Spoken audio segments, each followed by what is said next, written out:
Festival d'Aurillac, c'est la plus grande foire aux arts de la rue qui peut exister en France. L'édition 2008 du festival, c'est du 20 au 23 août à Aurillac et c'est à partir du 11 août dans tout le département du Cantal et même un petit peu au-delà. C'est le seul endroit en France où l'espace public est entièrement ouvert aux artistes. Mais bouge pas, bah ouais, mais aïe, ben voilà. Mais tu es encore avec ta gouillette, cette espèce de joujou. Allez, écoute, remets-moi cette cravate, elle ne l'air de rien. Et puis ça suffit, c'est ça. Alors là, actuellement, au Parapluie, au Centre de création international des arts de la rue de Nocelles, nous accueillons des compagnies en résidence.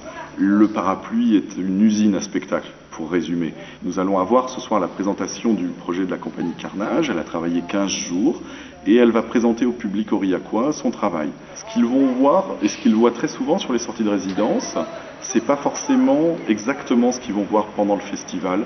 Ils vont voir l'évolution du travail, l'évolution du décor, l'évolution de la scénographie. Et je pense que c'est important de sensibiliser les gens. Ben, artiste, c'est un vrai travail. Ça se passe plutôt pas mal, ce genre de préparation. Mais c'est un peu comme si on créait un spectacle de rue au Ritz. C'est facile, on parle à des gens qui connaissent le boulot, ils connaissent nos attentes, nos besoins et nos désirs, et du coup on arrive et c'est un peu servi comme sur un plateau. Il y a un soutien logistique qui est énorme, puisqu'on n'est pas obligé d'amener tout notre atelier pour travailler, il y a déjà tout sur place, il y a une salle pour répéter pour les spectacles un peu plus intimes ou les mises au point. Il y a de quoi se garer, manœuvrer, accrocher des choses en hauteur, les arrimer en bas, il y a de l'eau, il y a de la lumière, il y a tout. On peut vraiment travailler tout ce qui peut concerner un spectacle de rue. Et ce soir, c'est la première de Cendrillon. On a repris un conte, tout simplement, tout modestement, et on l'a tordu pour l'emmener vers les arts martiaux et aborder le thème de la femme. La représentation n'est pas exactement dans les conditions qu'on a dans la rue. Là, c'est des gens qui viennent, qui font la démarche de venir, qui n'ont pas regardé la télé à ce moment-là. Donc c'est des conditions un peu en plastique, un petit peu artificielles, mais le spectacle, lui, de toute façon, est fait pour la rue. Et la différence, c'est que voilà, on est couvert, on est protégé, alors que dans la rue, on est à la merci d'un coup de klaxon, d'un défilé de majorette ou d'une avalanche de sauterelles. Ça en fait bien voir encore qu'il reste beaucoup de travail et c'est le début, voilà. On peut en faire quelque chose, maintenant il faut le tordre, il faut le buriner, il faut mettre des coups de cutter dedans pour qu'il y ait vraiment la couleur Carnage dedans. Il faut le roder en public maintenant. Pour moi c'est un peu incontournable de venir à Aurillac. Et en voyageant un petit peu hors Europe et tout ça, je m'aperçois qu'Aurillac c'est mondialement connu. La notoriété du festival d'Aurillac, elle se fait à deux niveaux. Elle se fait au niveau du public qui effectivement va croiser plus de 450 compagnies.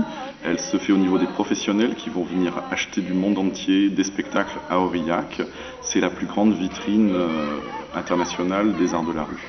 La programmation du festival, la programmation officielle donc du festival, l'image que l'on a envie de véhiculer, n'est jamais une programmation basée sur une thématique. Notre volonté, ce n'est pas de faire du spectacle placé dans la rue, alors que d'habitude il est dans un autre cadre. C'est pas de sortir une compagnie d'un théâtre pour la mettre dans la rue et reproduire à l'identique son plateau. C'est vraiment d'avoir des créations adaptées à la rue, créées pour la rue, pensées pour la rue. Après, les styles artistiques peuvent être très différents. Ça peut être de la danse, ça peut être du cirque, ça peut être de l'animation au sens très large parce que ce terme n'est pas adapté réellement. Mais en tout cas, c'est une création artistique dédiée à l'espace urbain. Aurillac se transforme de A à Z puisque l'on passe à une ville de 130 000 habitants, ce qui effectivement mobilise tous les services, que ce soit les services municipaux, que ce soit les services de l'État, des routes, tous les services, y compris l'hôpital, sont les ardents défenseurs et mettent des moyens exceptionnels et extraordinaires pour que cette manifestation soit réussie au plan artistique, mais aussi sur tout l'accompagnement et l'accueil des festivaliers. On espère que ça durera de très longues années.